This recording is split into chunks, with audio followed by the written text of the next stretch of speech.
Former Ohio Congressman James Traficant Jr., who was critically injured Tuesday in a tractor accident on his farm, has died. He was 73 years old. Traficant represented Ohio's 17th congressional district from 1985 to 2002. He was kicked out of the House after being arrested and convicted on 10 charges of bribery, racketeering, and tax evasion. Months after his release from prison back in 2009, Traficant Jr. filed for office as an independent, but lost the election to regain his old seat.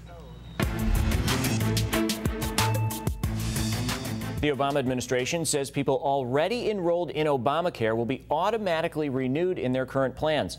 Fox's Jim Angle tells us that offers convenience, but not without some risk.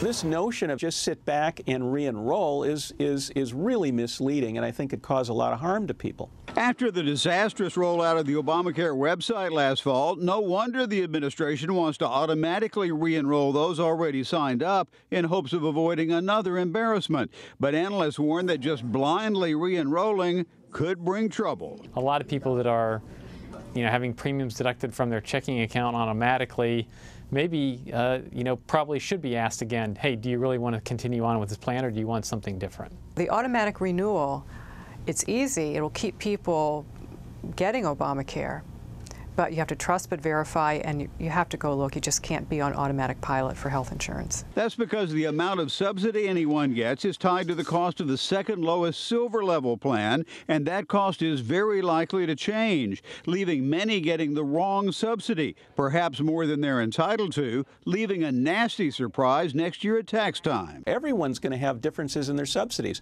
The vast majority really probably need to change plans in order to continue with the same out-of-pocket premium. And they're not going to know if their premium has changed unless they go in and re-enroll. And then there's always the question of which doctors and hospitals are included in any given plan. So if they're automatically enrolled in perhaps a subpar plan for their needs, that doesn't really help them going into 2015. What's the different costs and what are the different benefits? Have they upgraded the benefits? Or have they dropped providers, in this case of healthcare, out of the network? Health insurance is much more complicated and much harder to change once you're in a plan. And that could be important because one way Obamacare kept premiums down was to limit people to narrow networks. And those networks leave out the best doctors, they leave out the best hospitals. A lot of those plans charge you extra if you need an expensive drug for your cancer treatment, for example. So even though the administration's willing to make it easy on consumers with automatic re-enrollment, analysts emphasize one of the oldest warnings in the book: buyer beware. In Washington, Jim Angle, Fox News. Now, the Obama administration announced 7.3 million people are now enrolled in health insurance plans on the exchanges. It's a drop from the 8 million who had chosen plans but not necessarily paid for them by mid-April.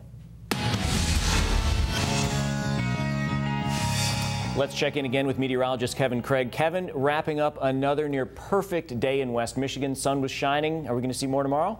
We are. You can call this whatever you want, Paul. It's perfect. It's flawless. It's fabulous. It's 5-star. It's one of those stretches of weather that you wish you could just bottle up, everybody, and pull out in about another 6 months when we're really going to need it. Welcome to an early Sunday morning. Here's the weather headlines. Dry and sunny conditions will continue. To answer Paul's question directly,